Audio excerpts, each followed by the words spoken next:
the pearl of the Indian Ocean.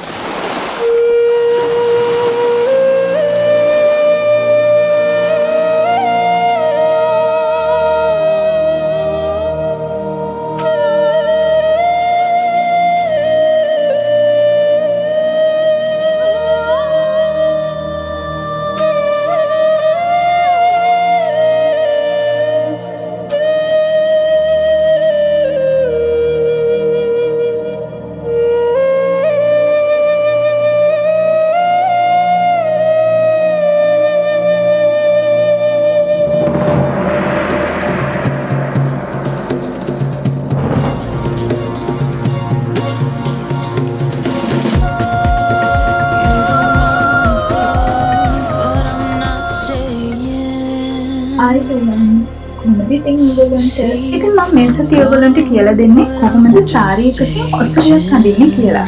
ගොඩක් අද ඉන්න තරුණ තරුණිය දන්නේ සාරි එකකින් ඔසරියක් අඳින්නේ නෙමෙයි. ඊටමත් මිල අධික සාරියක් අරගෙන ඒක කපල කොටලා විනාශ කළා මේක කැන්ඩියන් එකක් කරගන්න තමයි. ඉතින් ඔසරිය කියන්නේ ලංකාවට ආවේනික ඇඳුමක්. අපේ ජාතික ඇඳුම විදියටත් සැලකනවා. ඉතින් ඒ වගේ ඇඳුමක් අඳින්න අපි පුරුදු වෙලා තියෙනවා. ලේසියට පහසුවට කපල කොටලා මහගත්තා වගේ නෙමෙයි. සාරියකින් කොහොමද කැන්ඩියන් එකක් අඳින්නේ කියලා තමයි අද මම කියලා දෙන්නේ. ඒකෙන් අපිට වාසි දෙකක් වෙනවා. එකක් අපි මිලදී ගන්න සාරි එක අපිට කීප වතාවක් ඇඳලා අයින් කරනවට වැඩිය ඒකෙන් තව තව ප්‍රයෝජන ගන්න පුළුවන් මේ විදිහට සාරි එකෙන්ම කැන්ඩියන් එකක් අඳින්න පුරුදු වෙනවා. අනිත් එක තමයි අපි විශාල මුදලක් දීලා ගන්න සාරි එක කපල කොටලා විනාශ කරගන්න නැතුව ඒක ඇඳ පාවිච්චියෙන් ඉලකට දාන්නෙත් නැතුව ඊට පස්සේ වෙන ප්‍රයෝජන සඳහා යොදා ගන්න පුළුවන් වෙනවා. එහෙනම් ඉතින් අපි බලමු කොහොමද ඒක කරගන්නේ කියලා.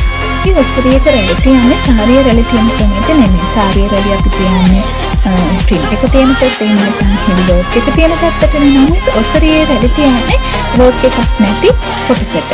ඉතින් ඔසරියේ රැලි තියෙන ක්‍රම දෙකක් තියෙනවා. එකක් තමයි තනිපට රැල්ල, අනිත් එක තමයි දෙපට රැල්ල.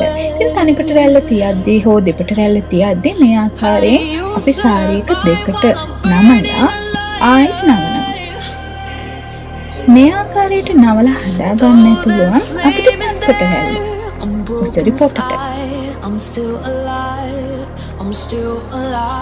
දැන් ඔයාලට පැහැදිලිව පේනවා ඇති. සාරිය එහෙම පොට තියෙන පැත්ත හතරට නවලා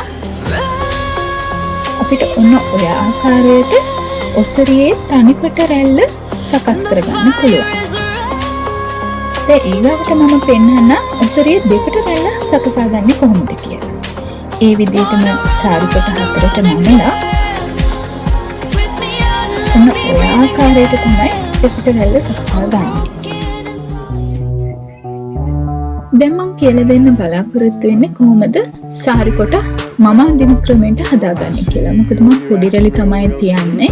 ඒ පොඩි රැලි තියද්දී රැලි දෙකම එක පැත්තකට සිටිනසේ තමයි සකසා ගන්න.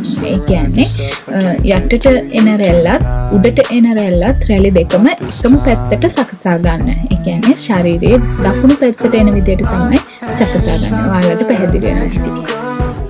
හොඳින් බලා ගන්න.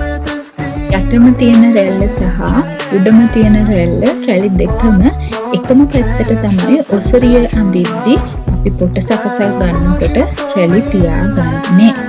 ඉදිරිපස්ස රැලි ටික සකසා ගන්න විදිය තමයි කියලා දෙන්නේ. දැන් මම උරහිසේ රඳවාගත්ත මම සකසාගත්ත රැලි ටික දැන් ඊට පස්සේ මම එකින් එක රැල්ල ගෙනල්ලා ඔයාලගේ යට සායට එහෙම නැත්නම් අන්ඩර්ස්කර්ට් එකට මේ ආකාරයෙන් කටු ගහලා රැලි ටික සකසා ගන්න. නැත්නම් ඕගොල්ලන්ගේ රැලි ටික එහෙට මෙහෙට වෙලා ටික වෙලාවක් යද්දී උඩට ඇවිල්ලා එහෙම නැත්නම් රැලි ටික ඇද වෙලා කැත වෙන්න පුළුවන්. ඒ නිසා ඔයගොල්ලෝ එක රැල්ලෙන් රැල්ලට මේ ආකාරයට ඔයාලගේ අන්ඩර්ස්කර්ට් එකට තියලා කටු ගහ ගන්න. එතකොට සාරිය එක ගැන බය වෙන්න දෙයක් නැහැ. ඉතාමත් පිළිවෙලකට සාරිය තියාගන්න පුළුවන්. සාරිය රැලි ටික, පොටේ රැලි ටික. පටියක් අරගෙන මෙන්න මේ විදිහට ඉන වටේ ගැට ගහ ගන්න. එහෙම ගැට ගහගන්නේ අපි නෙරිය සකසා ගන්න. තදට එක ගැට ගහගන්න නැත්නම් ඔයගොල්ලෝගේ නෙරිය ලස්සනට කරගන්න බැරි වෙනවා. දැන් මෙන්න මේ විදිහට ඔයගොල්ලෝගේ සාරි එකේ වර්ක් එක තියෙන කොටස ඔන්න ඔය විදිහට අර පටිය යටින් උඩට අරගෙන රැලි ටික සකස ගන්න.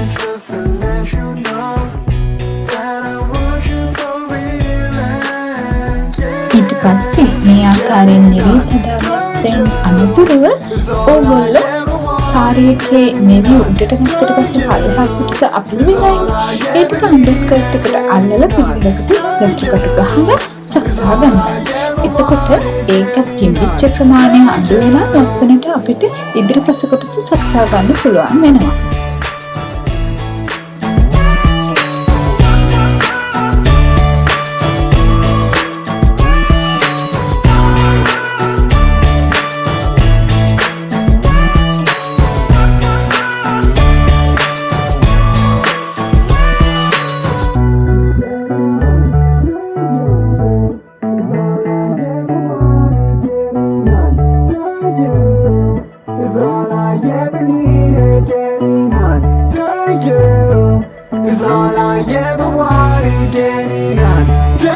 ඔසරියේ අවසාන කොටස ඊගාවට මෙන්න මේ විදිහට ඔබට පේනවා. ඒත් පැහැදිලිව රෙද්දක් හඳින ආකාරයට ඇඳගෙන අපේ වැඩිපුර කොටස අපි අර ඉන්නට ගැටගහගත්ත පටියට යට කරලා මේ විදිහට සකසා ගන්න පුළුවන්. ඉතින් මේ ආකාරයෙන් තමයි ඔසරියේ යට කොටස එහෙම නැත්නම් අමාරු කොටස ඇඳගන්නේ. ඒක වලට ගොඩක් පැහැදිලි කියලා මම විශ්වාස කරනවා. අපහැදිලි තැනක් තියෙනවා නම් කමෙන්ට් කරලා අහන්න පුළුවන්. ඔයා ගොඩක් මහත කෙනෙක් නම් ඔයාට මේ ආකාරයෙන් අඳින්න ටිකක් අපහසු වෙයි. ඒ වගේ අවස්ථාවක ඔයා සාරි එකේ නිරිය අඩු කරලා සකසා ගන්න. දැන් ඔයගොල්ලන්ට පැහැදිලි ඇති මම පෙන්නවා.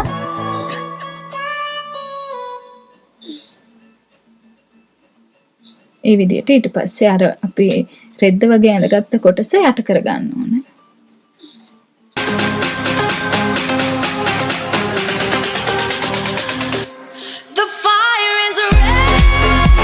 දැන් නැවතත් අපේ අර සාරි පොට ගලවලා ඇදලා ඇඳ ගන්න.